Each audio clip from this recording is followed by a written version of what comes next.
Welcome back to my YouTube channel mathematics by Sanaullah. जैसा कि STHB foundation का first mid term हो चुका है और ज़्यादातर स्टूडेंट का पेपर ठीक नहीं हुआ, स्पेशली फाउंडेशन।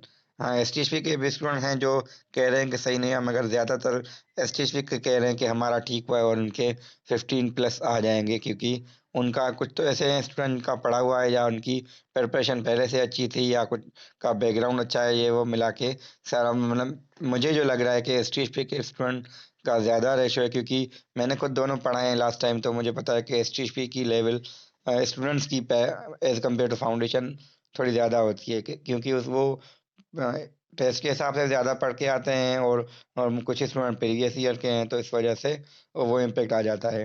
फाउंडेशन में भी हालांकि इम्प्रूवर होते हैं, मगर वही होते हैं ज़्यादातर जो फाउंडेशन भी फेल करते हैं या कोई ना कोई रीज़न उनका होता है, उस पर हम नहीं जा रहे ज़्यादा। अब फर्स्ट मिड हो चुका है, अब उसकी मार्क्स नहीं पता आपको, मगर ये अंदाज़ा होता है कि कितनी मार्क्स उनकी आ सकती हैं। तो आगे बचा है आपका सेकंड मिड टर्म और फाइनल, क्योंकि बाकी 20 मार्क्स जो सेशनल की है, मैंने एक वीडियो इंट्रोडक्टरी बनाया था जिसमें मैंने मार्क्स पूरी यानी ब्रेक डाउन किया था, मार्क्स को डिस्ट्रीब्यूट कैसे कैसे आपको मिलती है और जीपीए वगैरह का वीडियो मेरा अपलोडेड है ऑलरेडी। अब मैंने सोचा कि सेकंड मिड टर्म की प्रिपरेशन कैसे करें स्टूडेंट, क्योंकि पढ़ तो लेते हैं, सिर्फ पढ़ना नहीं होता, एक्सरसाइज पूरी नहीं होती, एक होता है कॉन्सेप्ट। तो इस हिसाब से मैं सोच रहा था कि एक वीडियो इस पे बनाऊँ कि प्रिपरेशन कैसे करें। अब प्रिपरेशन का एक मेन मकसद ये था कि कौन से चैप्टर में क्या चीज़ें इंपॉर्टेंट है। जैसे अब हम बात कर रहे हैं तो पहले बुक स्टार्ट करते हैं, तो बुक में पीडीएफ देखें।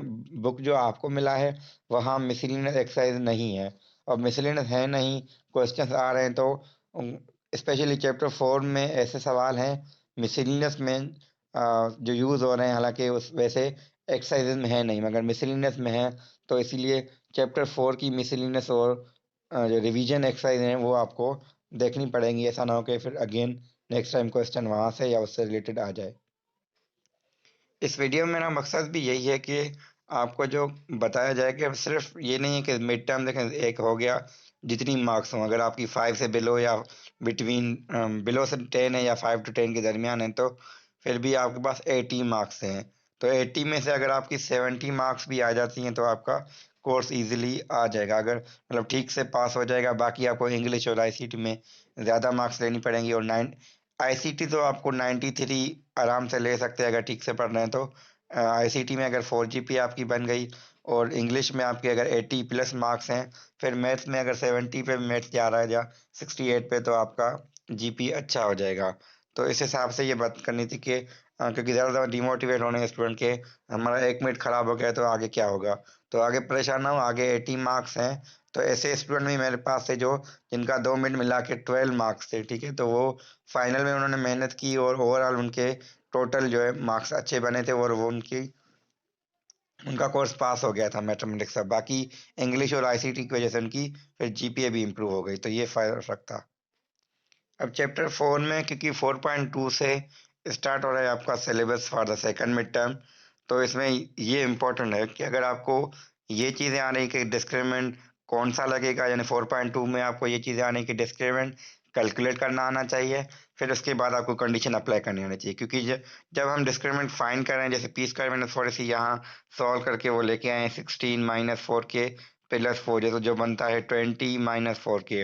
अगर आप डिस्क्रिमिनेंट ठीक से निकाल रहे हैं, ये जो एग्जाम्पल 12 है यहाँ पे डिस्क्रिमिनेंट फाइंड हो रहा है M square plus 6m minus 7, तो यहाँ तक अगर डिस्क्रिमिनेंट आप फाइंड कर रहे हैं, तो आगे फिर आपका क्या है कि 4.2 में जो भी बनेगा, देखिए कंडीशन आपने अगर इक्वल टू 0 की लगाई है, तो यहाँ से क्या होगा, इक्वल रूट्स की कंडीशन होगी, तो वहाँ पे इक्वेशन बनेगी या तो लीनियर या क्वाड्रेटिक, वो आपको सॉल्व करनी आती है। अगर आपने लेस या ग्रेटर की सिंबल लगाई है तो क्या होगा, वहाँ पे इनइक्वलिटी अराइव होगी, तो इनइक्वलिटी इस 4.2 में जो भी बनेगी लीनियर बनेगी, ये गारंटी है।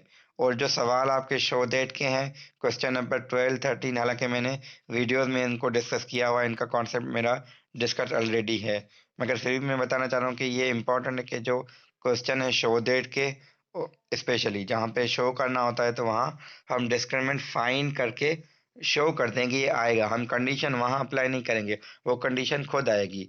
ये मैं इस पर फोर्स इसलिए कर रहा हूँ कि यहाँ स्टूडेंट गलती करते हैं कि कंडीशन लेस या ग्रेटर रखते हैं, हालांकि शो दैट में हम डिस्क्रिमिनेंट फाइंड करेंगे, हम ये बताएंगे कि ये कंडीशन इनमें से कोई एक खुद आएगी, हमें नहीं शो करना, हमें नहीं लिखनी कि ये लेस रख के सॉल्व करें या ग्रेटर रख के सॉल्व करें।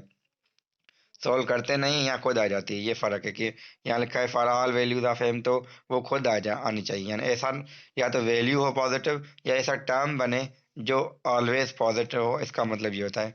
और 4.3 जब आप करते हैं तो पहले क्वेश्चन के आगे जो भी है 4.2 अगेन यूज़ हो रही है। फ़र्क क्या था, वहाँ जो लीनियर इनइक्वलिटी बन रही थी यहाँ पे क्वाड्रेटिक इनइक्वलिटी बनेगी। यानी क्वेश्चन नंबर 1 अब आप सब में यूज़ होगा।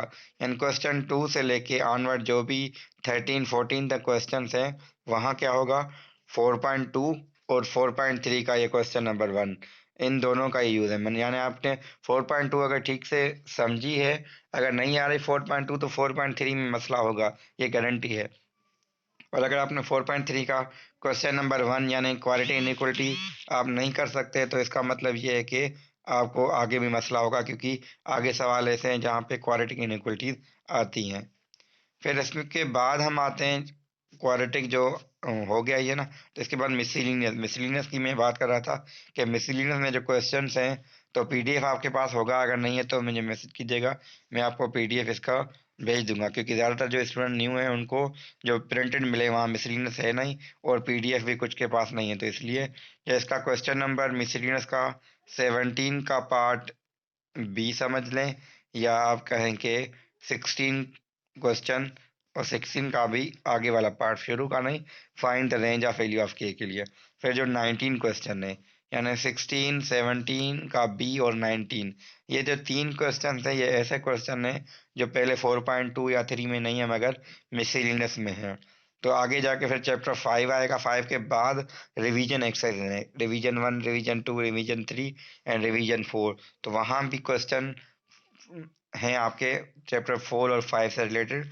जब आप 5 पढ़ लेंगे तो वहाँ से कीजिएगा, जब 4 पूरा पढ़ लें तो वो भी आप वहाँ रिवीजन के, या रिवीजन करने का मतलब ये है, या मिसलिनियस तो जो डिफरेंट कॉन्सेप्ट्स हैं उनको भी टच करें।